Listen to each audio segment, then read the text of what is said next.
everyone, I'm Mrs. Lambert and I have a new family math activity for you today. It is the estimation jar. Now, I'm sure you've encountered an estimation jar in the past, and typically it's kind of a one and done activity, right? Your kids look at the jar, they make a guess at how many things are in your jar, and then they find out if they're right or wrong and life moves on. Well, today we're going to be exploring it a little bit more. And can your child get closer and closer to the correct answer with more information? Okay, so what you're going to need is a jar or a container, something to put inside the jar. So beans or M&Ms would work, but I know that pantry staples are kind of a hot commodity right now, so we don't want to waste them. So get creative. I put some pom-poms in here. Maybe you can go out in the yard, collect some pebbles or something like that. You're going to need a paper and a pencil for your guesses, and then you're going to need either a scoop if your item sort of came in a bulk bag, or if they came in individual packets like M&Ms, then save those packets, okay? And maybe keep one that's unopened so you know how many are in one. I'll explain why you need that in a minute. Okay. So to get started, of course, hand your child the full jar and have them make a guess. But have them make an educated guess, right, or an estimate. So to help them do that, maybe ask them what number is too small. What do you know what number that it can't be true? So let's say 10, right? We know that there's way more than 10 in this jar. And so then you can also ask what number is too high, right? So like 2,000. I know there's less than 2,000. So it helps sort of narrow the range that they're guessing in, okay? Some kids will use a strategy like counting how many in the bottom and then counting up the side to see how many layers there are. So you can have them sort of explore, look at the jar, but don't have them open it to make their first educated guess. Now, I don't know how many are in this jar, so I'm going to be playing along with you. So my guess, I'm thinking like 150. So I'm going to write down my first guess as 150. I want to keep track of this because the more information we find out, the more I'm going to refine my guess. And I want to see kind of how it changes or how accurate it gets. Okay. So now you want to provide your child with more information about the jar. So I'm going to open up my jar, dump out all the contents. Okay. And I'm going to show how much one scoop would look like in the jar. So I'm going to take a scoop of some of my pom-poms here. I want to make sure that I don't lose any of them. Okay, I don't want to overfill it too much, but nice and full. And I'm going to put it in my jar. Now, if you had used something like packets of M&Ms, this would be a great time where you could open up one packet of M&Ms maybe that you hadn't used, so that your child can see how many were in that packet and how it looks like in the empty jar, right? So right now I'm looking at it. My one scoop sort of made one layer. It's not quite full at the bottom, but it's pretty good.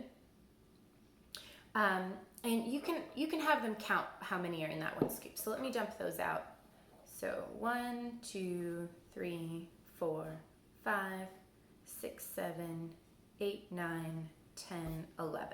Okay, so that was 11 pom-poms in one scoop. Now I can decide, do I want to keep my same estimate or do I want to change? So let's see, if there's 11 in each scoop, or about, right? You can talk to your child about, is there going to be the exact same number in each scoop? Same with a packet of M&Ms. Is there the exact same number of M&Ms in each packet, or is it close? Will one scoop maybe have 10, another 12, another one 11, right? So how does that information, is it exact information or is it like an average maybe? So I'm thinking, for now, I'm going to keep my estimate the same, okay? So now you can put in another scoop. So that's 2 scoops. Okay, there's 3 scoops.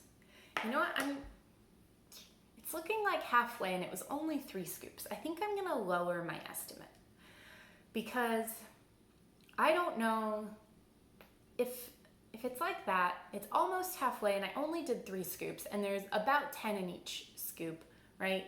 Then I'm somewhere only at like 30 and 150 seems like really far away. So I'm gonna update and I'm gonna say 125. Okay, so that's my new guess. Okay, I'm gonna keep adding scoops. Okay, so there's 4. There's 5. We're a little bit more than halfway. I don't know, is my number gonna be even lower? I'm not sure if I should change my number yet. There's 6. There's 7. Okay, I think I'm gonna lower my number. I think 125 is still too low. So I'm gonna change it to 112. Okay, let's see.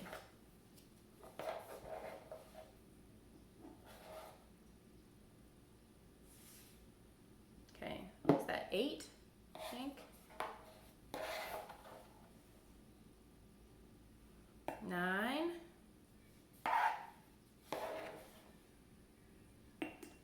There's 10.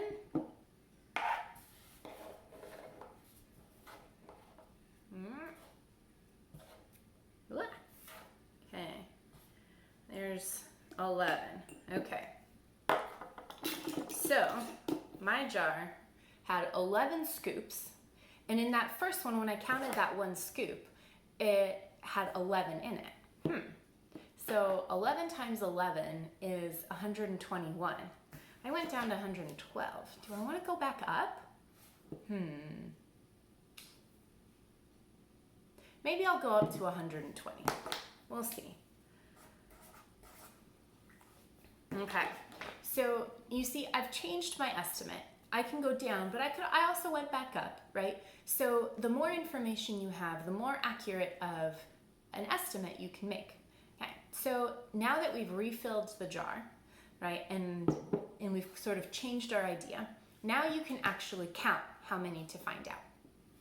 Let your child do the counting, and you can see what kind of strategy they use. Maybe they group it into groups of 10 so that they can quickly count. Maybe they count by ones. You can talk to your child about their counting strategy, right? Is there a more efficient way to do it? How do they know that they're keeping track of the number and not making a counting mistake?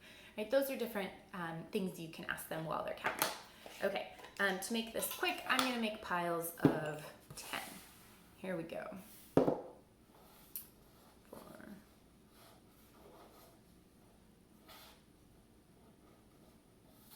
Okay, so there's 10. 20, 30, 40, 50. So there's 50. There's the pile. Does it look like about half? Maybe. Okay, let's keep going. There's 60, 70, 80,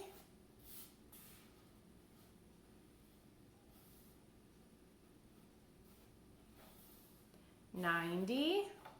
Oh, let's see.